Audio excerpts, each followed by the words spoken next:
Tiyamike Mulungu m'bandakucha wa tsiku labwino lapamande pamene tikukonzekera kulowa m'mapemphero amene chidziwitso chimene ndikuchilandira kuchoka kwa Ambuye chikuoneka kuti ndi tsiku la mapemphero koma ankhondo yayikulu kwambiri imene tikulimbana ndi ziwanda komanso mphamvu za akumidima zimene zikuoneka kuti zapangidwa lilizi ku dziko lonse lapansi kuti makamaka zikamenye nkhondo yake polimbana ndi ana a Mulungu mu zigawo ziwiri za munthu, chigawo cha uzimu komanso cha thupi.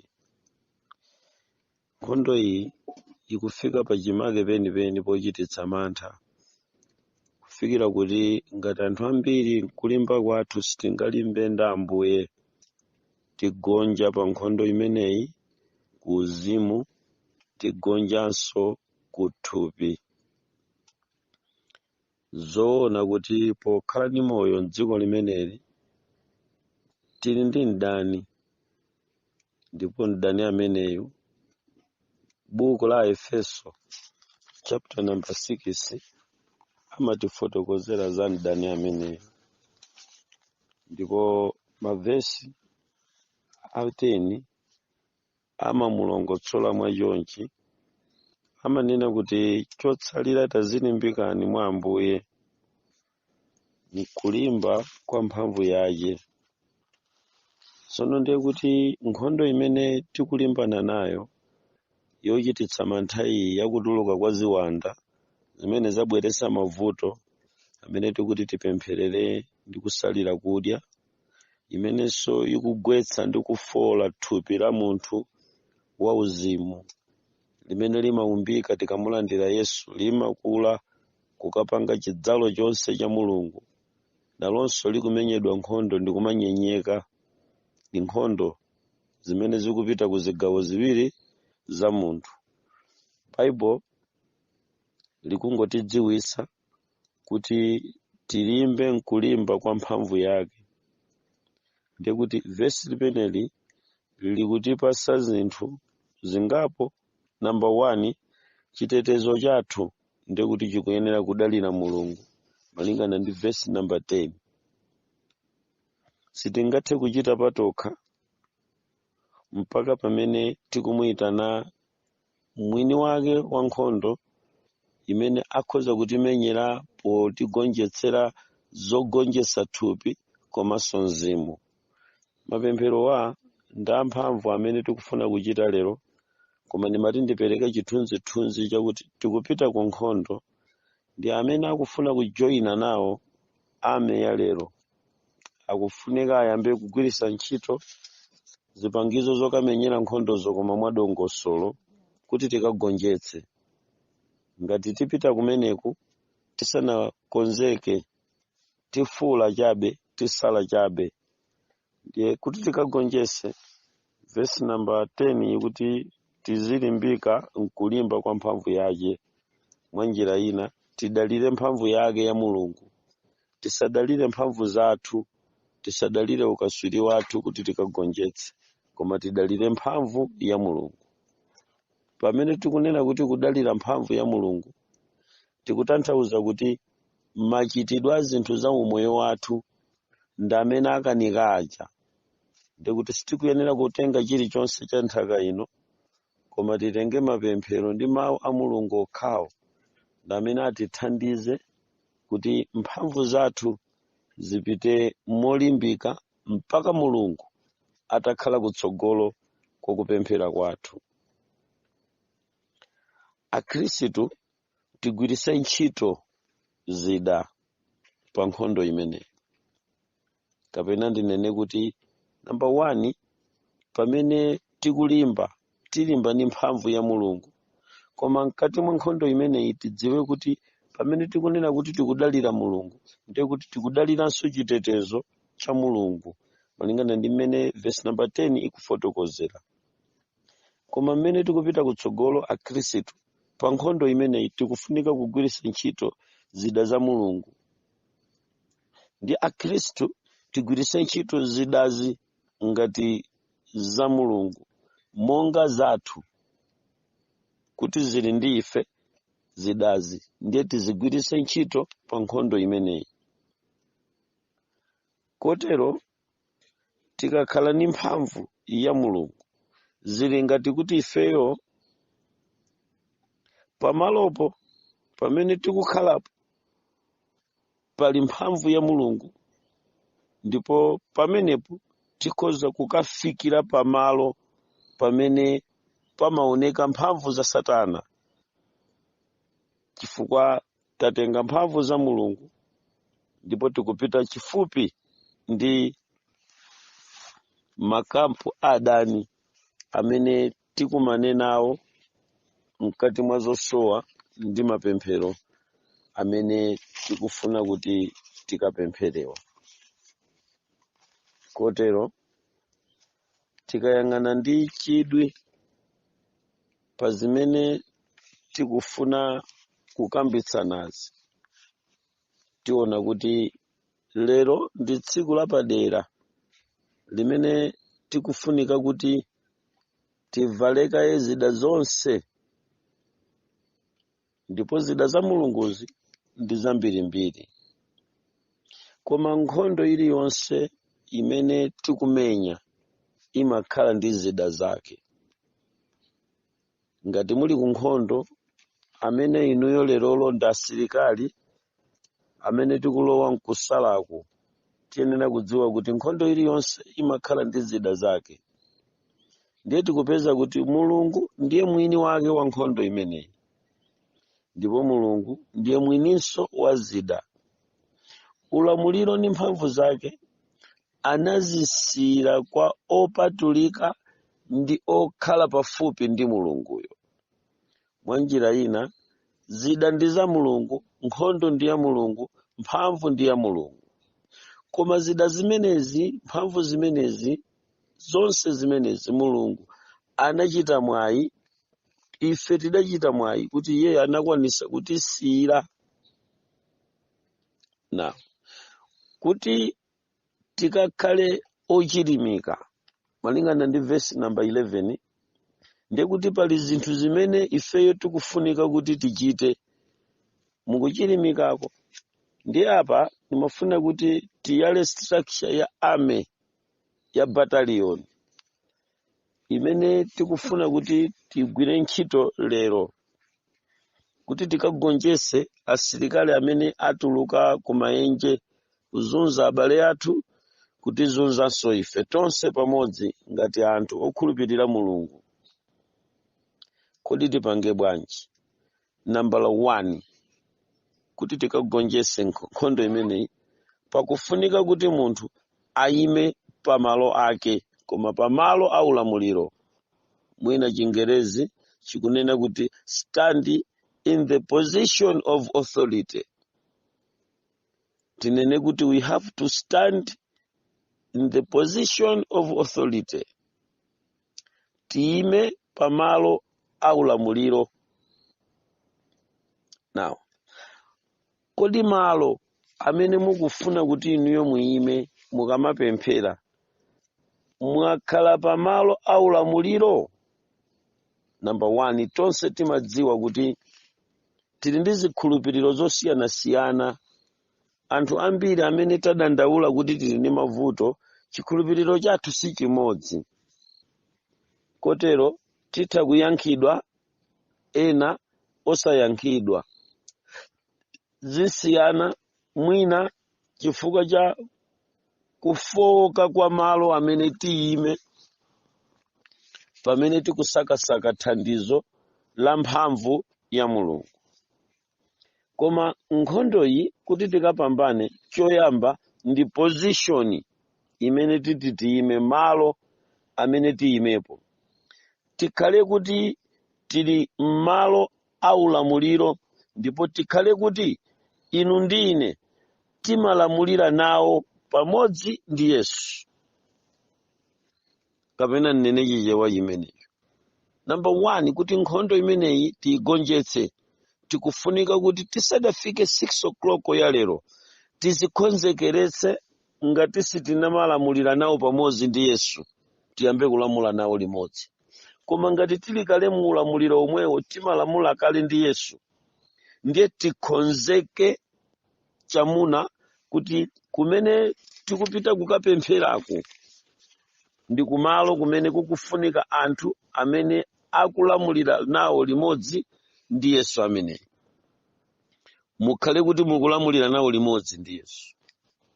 Number 2, amene mukufuna kuyima nawo mu nkhondo imeneyi, mukhale kuti sindinu mbuli pa za ufumu wanu. Usakhale bulutu ku ufumu wako, mukhale kuti maso anu akuyang'ana bwino. Mukhale kuti sindinu mbuli pa chimene mukufuna kuchita. Kwa Yesu kumene mudapita, maso mwanu munayera bwanji. Mukhale kuti mukudziwa chimene mukuchita. Nthawi zina pamene tikusala kudya timasala pamodzi ndi mbuli zimene sizidziwa kanthu. Mbuli zikupita kokasala, koma zakudya zimene anadya kapena zimene amadya kapena zakudya zimene amalizira kudya, zakudya zodesedwa, zokhala ndi zipangizo zosagwirizana ndi Mulungu, zakuti zikutsalira mthupi mpaka kucha mmawa unadya zinthu zosakhala bwino zodana ndi Mulungu. Madziwa wena ndi anthu amene sanalape koma amafuna kuchita nawo zinthu za Mulungu. Akumwabe mowa koma apapa apereka nawo mapetishoni azofoka zawo. Ndi mahule auyendabe mzigololo. Ndiye kuti pamenepo ngati tikutero tikhala kuti sitikudziwa chimene tikuchita, komanso tikhala kuti sitili nawo mbali ya uzimu. Pomaliza ndiye kuti timakhala kuti ndife mbuli pa zimene tikufuna kuchita. Kukhala mbuli pa za ufumu wako, pa za mbali imene iweyo ukufuna kuti ukachite nayo, ndi chinthu chimene chili chosadabwisa komanso chosakayikitsa mmachitidwe, chifukwa ambiri a ife takhala mabulutu ku chinthu chathu chomwe. Takhala mbuli ku ufumu wa Mulungu. Tikuyifuna nkhope ya Mulungu, koma chikhalireni mukufuna nkhope ya Mulungu, ifeyo sitili okonzeka kukhala achamuna ndi odzilimbira tokha pa chinthu chimene tikufuna kuti tikhalecho. Kotero ana a Mulungu, ndimafuna ndinene kuti mukufuna kuti inuyo mukafikire pa muyezo okhala ndi Ambuye, mukufunika kuti m'maso mwanu muchotse umbuli pa za ufumu umene inu muli. Number 2, mukhale kuti inuyo sibulutu pa chikhalidwe. Mbuli zambiri zimene zimapita nawo mukusala kudya zimapita zili zosamalizika kukonzeka kwa Ambuye. Ndiye timanena kuti ndi mbuli mu ufumu wake munthuyo, mbuli kugulu la nkhondo. Kupita ku nkhondo ni mabulutu, angakhale zida zimene zili kumeneko zitakhala zamphamvu, nkhondo imeneyo muluza, chifukwa amene mukupita nawo ku nkhondoko mmabulutu palibe chilichonse chimene amadziwa, ndipo ngakhale mmene akupita mamenyedwe a nkhondoyo sakwadziwa. Ndiye choyamba tisadafike kukusala kudya kumeneku tichotse ubulutu, chifukwa zimene tikukalimbana nazo, 1 ni matenda, number 2 kuli ziwanda. Ndiye ziwandazi ndi zinthu za moyo, zimatha kubisala nkhalango imene mukumenya nkhondo. Ndiye ngati simumadziwa mavukutu, simudziwa mapanga amene ziwandazi zimabisala kuti zikakupusiseni pamene mukumenya nkhondo ngati kulibe koma zilipo, mumakazindikira mutapangidwa ambush ndi mizimu yoyipa ija. Now, tichenjezane pano kuti mmene tikupita kukamenya nkhondo yakusala kudya kupempherera abale ndi alongo, tikufunika kuti ife tisakhale mabulutu, kuti tizikhala ndi maso okwanira oona chimene chikuchitika pamene tikupempherera anzathu komanso pamene tikudzipempherera ife eni. Tichotse ubulutu. Ubulutu wanji okondedwa? Sizithandiza kanthu kalikonse pakuona mabodolo akachaso afuleshi amowa wadzanadzanali. Mmenemo mukumveka fungo la mowa, nyumbamo ndi mmene mukusalira inu kudya. Ndi bulutu ku ufumu wake omwe. Nkhani yosausa. Mupeza kuti wena tizisala kudya koma makondomu ali mthumba kapena ali mchipaketi mnyumbamo, tayika mkabasikete mkatoni ali mthumba la jekete imene sitimavala. Ndiye tikangalika ambuye koma tili nzipangizo zakumdima zimene timagwirisa ntchito kumidima, zikusungika mnyumba zathu kukhala mbuli mu ufumu wathu omwe. Tifunika kusamalira kwambiri kuti tiyime pa position yoyenera pamene tikuchita nkhondo, chifukwa mdaniyu amatha kubisala mu zinthu zina zace. Tamvera, wasamba bwinobwino udzuka ndiye udzola zimafuta zosalongosoka zoti mkati mwake mwadayisa kusakaniza ndi mafuta ankumba. Bulutu ku ufumu wake usala kudya bwanji kungosamba kaye nkusadzola kuopera kuti ungambe kuzipakaso zinthu zimene zikachitaso attract ziwanda mkati mwa kupemphera. Ndiye kuti iweyo ukhala kuti ndiwe mbuli mu ufumu wako, ndi mbuli ku battlefield. Sitifuna kupita ndi mabulutu, mtero kulankhula kwake. Mabulutu sitikuwafuna. Wena amachita zinthu mwa masewera akamasala, akukhala dala pamene pali sobo, khala dala pafupi pa firiji, akuti akamapemphera kugwira firijiyo ludzu lili kuno, umakayendayenda ku kitchen mwadaladala. Sikutheka usala kumeneku kufika posokonekera. Mwina wadzuka mmawa ndiye ukukhala nawo mu gulu la asilikali wokamenya nkhondo, pamene tikumva kuti ziwanda zatulukira poyera kukalimbana ndi thupi komanso mzimu wa munthu. Nkusalaku kuti tikagonjetse iweyo mwadaladala ukudzuka mmawa, zovala zonse uli nazo zija, kukasankha dala chovala chojambula dalagoni uvala chimenecho, chinyama cha zinyama zakutchire, zinthu zosadziwika bwino, uvala malaya oti ajambula penepene kumbuyo, malaya Tupac, uvala Ronaldo, upita kokasala koma kukweza milungu ya kudziko lapansi, mabaphomet zala zayang'ana mmwamba, mabobo tu. Nkhani imene ndiyosausa kwambiri. Pamene tikupita mchigawo chakusala kudya, tiyenera kukhala anthu amene sindife mbuli mu ufumu wathu. Timapusisidwa pamene tikupita kosala kudya, wanthu kuchena yonse yachikunja ukamapita kosala kudya, ndiye kuti nkhondo ikukanika. Akosana, principle number 2 ya nkhondo imene tikufuna kumenyayi, osaopa, chifukwa Satana ndi ziwanda zake zimabwera ngati kuopseza kugwetsa mphwayi mkati mwa kuyenda mwakusala kudyako. Zimayenda ngati zikuopseza, koma ife tena kuyimba mtima akuti mukhale okhuta. Imveke nkhani imene impengo wa Mulungu.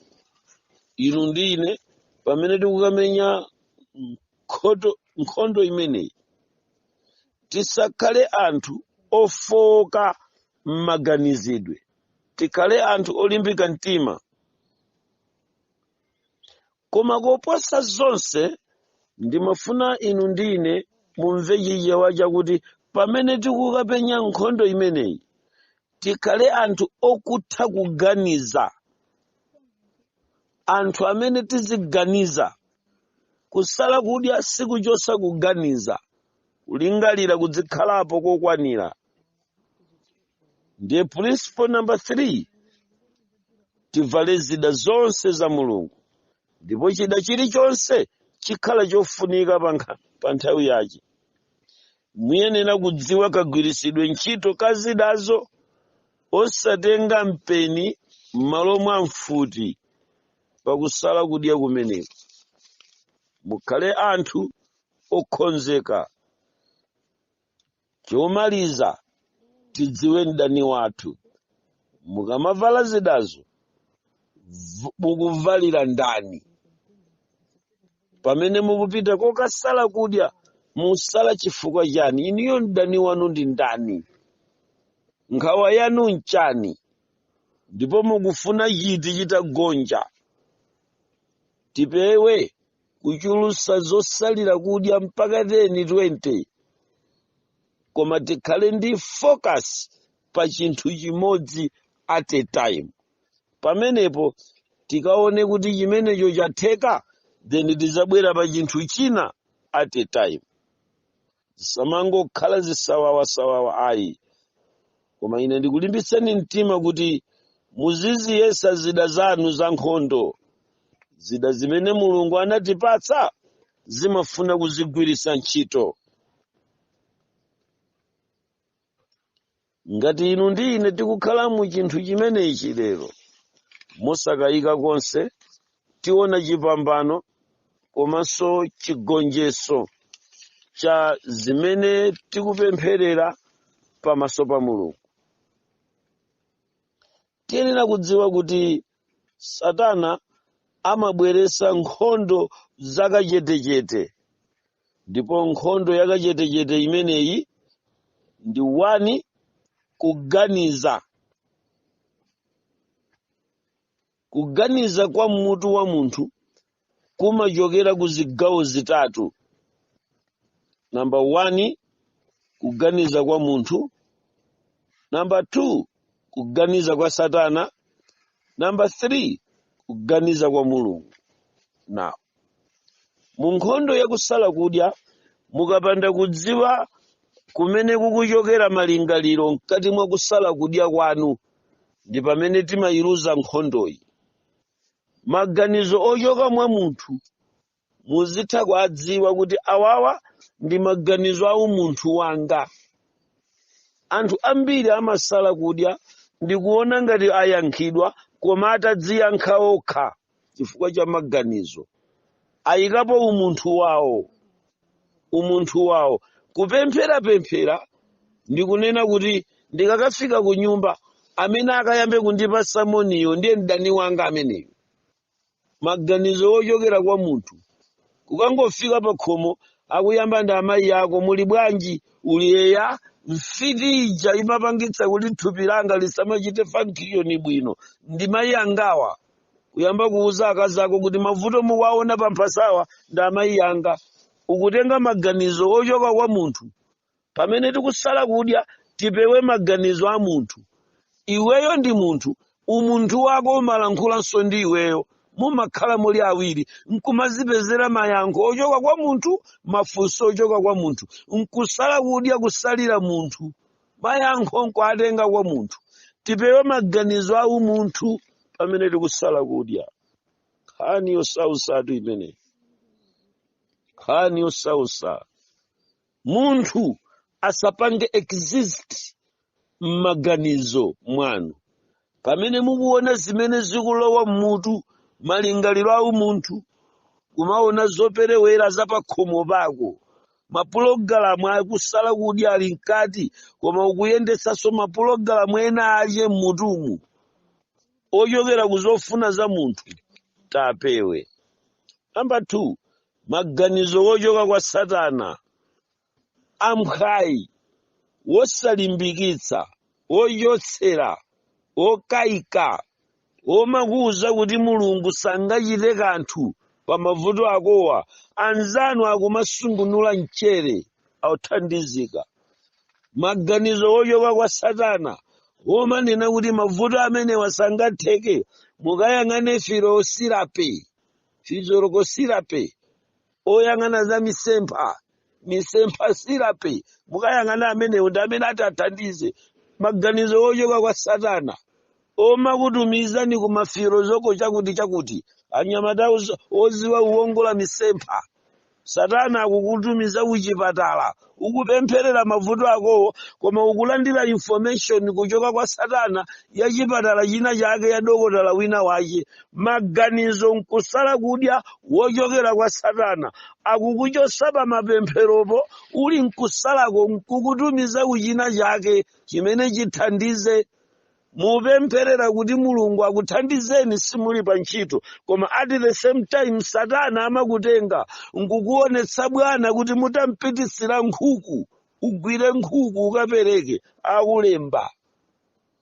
Maganizo omakuchotsa pamenepo kukupangira adi choti chithandizire kuti yankho lipezeke, koma uli pa fasting.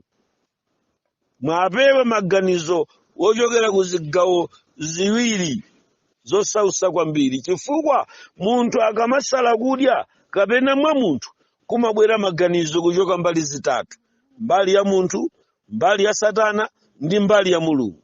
Koma niuchenjeza magawo awiriwa a munthu na Satana ni osausa. Kodi zimveka zimenezi? Zakanika ndithu sizuyenda bwino, koma ukupasa Satana maganizo kuti ayi lidazizira mthupi laka zako, mukapita kwa namwali zikayenda. Maganizo ochoka kwa Satana omanena kuti thupi limazizira, ati lidazizira. Nkhani zosausa. Maganizo amenewa nkusala kudya uku atipangitsa kuvulala ku nkhondo, chifukwa ziwanda zili lede kupanga resist zimene titi tifotokozerane ndi kupemphera mkati mwa masala amenewa. Now, munthu akamasala kudya, zigawo zitatu za maganizo zimachita. Chigawo namba 2 ndi chimene ndikunena kuti maganizo wochokera kwa Satana. Pamene mukupemphera, maganizo wochokera kwa Satana amachita adi chinthu chogwirika tangible kuti muchipange apply pakusala kudya, kuti chimenecho chimene chikhale yankho. Maganizo ochoka koma kwa Satana ndiyerekezi amenewa tapewe mu nyengo imeneyi.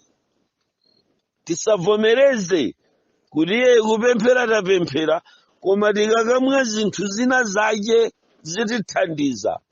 Nkhani yosausa. Pamene paukondedwa tipewe chilichonse, ngakhale chimene tikuchiona kuti nchabwino titachipanga, koma ngati tikufuna kuti chikawonjezereko pa mapempheropa, ife chimenecho tichipewe. Satana amanena kuti zimene pamapemphera zili bwino, mpongofunika mukagula anointi oil kuchoka kwa pasitala chakuti kapena kwa profete chakuti mukawonjezere. Maganizo ochoka ku mdima omakhala ngati akukulozera ku zinthu zabwino, koma zimene akukakuyikamo nkuti mayankho akakhale mu mcheremo, akakhale m'madzimo, akakhale m'mafutamo. Ayi, pamene tikupemphera mapemphero awa tudula khale mahebo, tingopemphera kwa mulungu akhala yankho, basi zathera pamenepo. Tisaphatikize mpanadu. Maganizo ochokera kwa Satana amakuyikira chinthu china chake pambali. Timwe mawa tikathana ni mapempherowa, zimene timwe mwazo avukavuka, timwe mawa tikathana ni mapempherowa. Koma yoyamba tipite kwa mulungu, ameneyo ndiye thandizo lathu lopezekeratu. Pamenepa tidule maconnection amtundu uliwonse azimene timagwirisa ntchito ngati zotithandizira kuti thupi lathu likhale bwino, ngati zotithandizira ngati mayankho pa zosowa zathuzi. Sitidakuyiwaleni azimayi azotupa amene mukulimbana ndi ikira. Tili mugulu lomweli kupembeza ndi kupemphera kuti mpaka Mulungu apereke mayankho mu nyengo imeneyi. Chimenechi ndi chigawo chachiwiri cha maganizo atatu amene amabwera kwa munthu akamasala kudya, ndipo chigawo chomaliza chimene ndi chovomerezeka chimachoka kwa Mulungu. Okondedwa, valani zida zimenezi mchiuno mwanu zomwe ndiye choonadi chimene chikakupasani maganizo olunjika wochoka kwa Ambuye, kusanthula mavuto anu ndi Mulungu, kupereka mavuto anu ndi kwa Mulungu, kuyankhidwa kuchoka kwa Mulungu, mutatseka zipinda zonse za maganizidwe a umunthu, maganizidwe wochoka ngakhale kwa Satana. Maganizo tiwalandire pano ndi wochoka kwa Mulungu yekha. Mpingo wa Mulungu kumeneko kukhala kufika pachimake penipeni pakupemphera, kapena pachimake penipeni pakufuna kuona mphamvu za Mulungu zikupereka mayankho mu nyengo imene tikusala kudyayi. Mpingo ndili ndi umboni wokwanira kuti Mulungu satisiya choncho ayi. Komano kuti tikamalize zofotokozera zathuzi, titabwera ku buku la 2 Akorinto. 2 Akorinto ameneyi tikayang'ana chapter chake cha namba 10 ngati mawu omangirira mu phunziro lathu lakulimbikitsana kukonzeka kwa ulendo umenewu. Chapter number 10 tichita ndi verse number 5. Ikuoneka ngati kuti verse number 5 ikunena kuti, koma nimaona ngati tiyambire pa verse number 3, pakuti pakuyendayenda mthupi sitichita nkhondo monga mwa thupi, pakuti zida za nkhondo yathu sizilinso za thupi, koma za mphamvu mwa Mulungu zakupasulira malinga ndi kugwetsa matsutsano ndi chokwezeka chilichonse chimene ndi kugwetsa chokwezeka chilichonse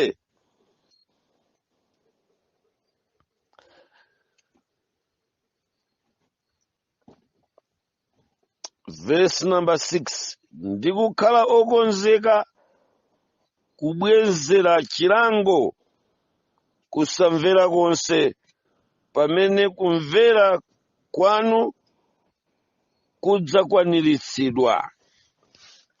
Ana Mulungu, verse number 5 ikunena kuti